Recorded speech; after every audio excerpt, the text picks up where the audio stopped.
dito. Pakita ko naman sa inyo yung ating mga alagang manok dito.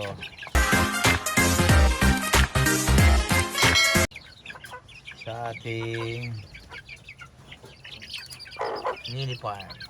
Ayan o. Nakagala pa diyang manok. So pinag-iwahiwalay natin. Ito yung ating ganador. Yung ating ibon. Yung mga sisir pa. So ang pinaka maganda rito, may alaga pa kami ditong mga honeybee. Ayan. So ilang piraso na tayo na colony ng honeybee. Ayan, ito yung isa, dalawa, tapos dito pa. Tingnan natin dito.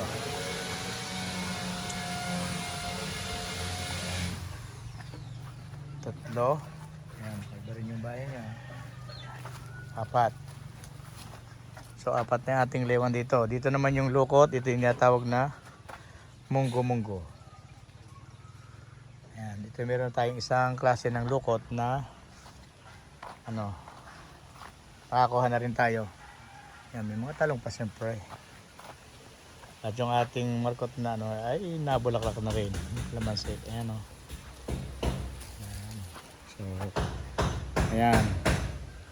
Kaya maganda mag-alaga ng mga ganito para na rin sa ating mga tanim. Ganito. So ayan, panlima na yung ating honeybee. So ito naman ay padalawa naman yung ating lukot. Ito naman ay yung biroy. Nandun yung una natin na munggo-munggo sa bandaron.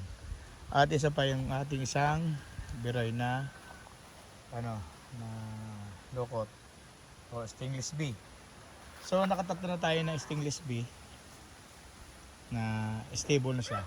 Kasi halos mag-2 weeks na ito na nandito. Kaya binigyan ko rin siya ng konting pagkain dito. Kaya ng dami. Kasi yung bunga nila, dinala ko rin dito kapag nung may lipat ko, kasama na yan para at least amoy nila yung kanilang mga dinaanan dito. So, nakalima na tayo na lewan or honeybee. Na kung tawagin din sa ating sa Pilipinas ay Apis cerana. So wala pa tayong Apis mellifera. Wala pa. Ano tayo ay ilan na ba yun? 4, 5. Ito naman yung ating isa pa na honeybee. Pang-anim. At ito naman yung isa. Pampito pa. Yan, pampito. Iba naman yung daanan yan dito. Nakatago pa. Sila dumadaan. So, at ito pa yung isa. May guyabano. Pang-8.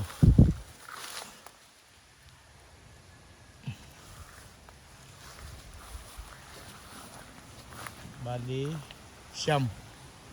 Tama siya na ba? 1, 2, 3, 4, 5, 6, 7, 8, 9. Siyam na yung ating honeybee at 3 yung stingless bee. So ayan, nagparami na rin tayo nito. Ayan, nilipat natin sa plastic. At meron yung ating nursery naman dito. Ayan, yung ating mga bougainvillea. So ayan. So ganito yung buhay namin dito ni Mrs. habang nagpapuga kami ng paparepair ng aming bahay. Ano kami dito ng mga halaman. Yung mga halaman. So yan. May talbos pa dito ng kamote. Yung ating guyabano, bubunga na. Lalaki ng bunga natin. Mapansin nyo, pinroning ko yan, tinanggal ko yung ibabaw para at least mababa lang siya. Tapos sa baba naman, nandito yung mga honeybee natin. Yung mga kalamansi na rin tayo dito, grafted. Grafted na, iba yung markot, yung bumubulaklak na, nandun. So ayan. Ito naman yung ating isa na honeybee na malakas na rin ang colony niya. Kaya kung pasin nyo, ang dami sa labas. Oh. Siyempre, may mga gulayan din pa rin tayo dito. Ayan, itong ating sibatse. May mas malapa dito na bunga ng ganito, yung tinatawag na patane. Mas malalaki. Mas malalapad. Ayan, oh. Ang dami ng bunga. Oh. Kumpul-kumpul. Oh. Ayan, dami. Saka napansin ko, nung nag-aalaga na ako ng bubuyog, dumadami na rin yung bunga ng aking mga tanim. At saka syempre yung nyog natin. Importante kasi dito, pangunahing nabuhay dito ay pagkokopra. Kaya malaking tulong sa amin dito sa bundok ang pag-aalaga ng honeybee or lukot o stingless bee, no? Para maparami natin yung bunga ng ating mga tanim. Kaya ng nyog. Ganyan yung pinakapangunahing source ng kabuhayan dito, yung pagkokopra. Kaya naman yung nyog, oh, napakarami ng bunga. Oh.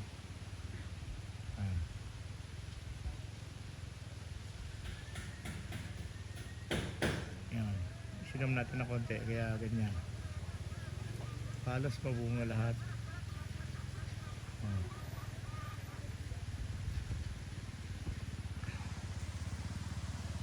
Kaya nakakatuwa din na may alagang ganito sa bundok, sa gilid ng ating bahay lang. At ito ay libre lang kasi pag nakakuha tayo ng mga ganito sa mga puno na tuyo na, tapos minsan sa bunutan, yung mga pinagtapasan, yung ganito, may bunot, minsan nandito sa loob na ganito. So ginagawa natin, nirescue natin, inilipat natin sa ganito. Kasi pag nagsilab ng bunot, nagsunog ng bunot, nadadama yung ating honeybee, yung mga apis sirana na yan ay pag nasilab, ubos. Wala nang magpupullinate ng mga bulaklak. At wala na rin magpaparami ng ating mga bunga ng nyog. So kung mapansin natin, minsan nagkatanim tayo ng mga gulay, may hinaing bunga, lalo sa kalabasa, hindi siya dumadami ang bunga dahil wala nagpupullinate. Ang ginagawa lang natin, mano-mano nating lalagyan ng neck ng nung pulbos, yung ng lalaking bulaklak at sa babaeng bulaklak, no? So yan, meron na pala tayo dito na na masipag bumunga na kalamansi. So dito natin lagay yung ating munting garahe ng sasakyan, may bakod at saka may ganyan yan, may tubig dito, yung mga ininom namin na tubig nandyan.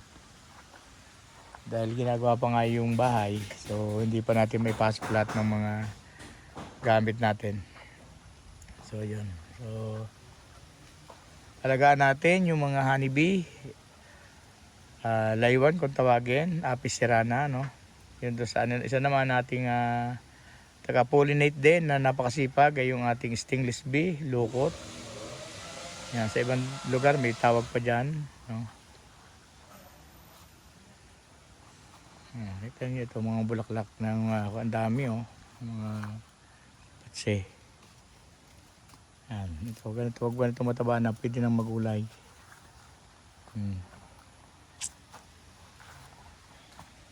Meron din tayo mga papaya dyan para hindi na tayo lumayo at kumuha ng gagamitin natin panggulay na papaya. Sa paligid lang ng bahay pwede tayo makapagtanim. So katulong natin sa pagpaparami ng bunga at matuloy ang bunga, pagparami ng bulaklak din. Kasi pag nagbulaklak yan, ipupullinate niya yung pulbos doon sa babaeng bulaklak mula sa lalaking bulaklak. At siyang nabubuong bunga ng ating mga tanim na halaman. Tignan naman yan, yung ating mga stingless bee. Ito kung tawagin ay beroy. May iba haba pang salita yun, pero natatandaan ko lang. Kasi ang palatandaan ko sa beroy, sa nyug ko nakuha, sa tumbang nyug, saka yun, ay yung pinaka anuhan yan ng inakay niya, yung brood ay nakaganyan. Tapos may mga butas-butas at doon nakalagay yung kanyang mga anak. Yun namang bunggo-bunggo ay parang balatong nakabitin na sunod-sunod lang na sa bilog-bilog. So yan. Hindi ko akalain na tatagal siya dito at lalakas din. Yan, oh. Kung lumalakas na yung koloni nila. So, pagka ano talaga sila, stable. Papakita ko sa inyo kung ano klase ng munggo-munggo at saka yung biroy. Pero kung may ano tayo, pwede natin siguro makita ngayon. Tingnan natin. Kung ginawa ko na improvement sa aking ginagawang bahayan ng stainless B, no? So yan, may plastic. Pumili ako ng plastic para makita ko siya kung nag-i-improve yung laman yung pinaka color nila, no? So yan, buksan natin. Yan. Yan, tinan niyo po ang munggo-munggo. Ganyan po yung munggo-munggo. Yun brood nila, oh. Yan. Bago pa lang sila kasi bagong lipat pa lang ito. Yan, oh. Yung maputing yung parang munggo, no? Ayan, yan sila. Unti-unti na ring dumadami. Tumataas na. So, yan po. Klasin ng kanyang bubuyog, yan yung munggo-munggo. Yan siya nasa pintuan, no? Yan sila. Okay. So, ito naman yung tinatawag natin na biroy. Medyo mata. So, nakobera na nila. Cover na. Kasi bago pa rin ito eh. Nasa 2 weeks pa lang ito. Yan o, cover na. Yan. Basta yung ano nila tayo, yung pinaka-brood niya, pati haya. Kaya lang na-cover nila na ng propolis yan. Kaya hindi natin napapansin. No? So, yan po.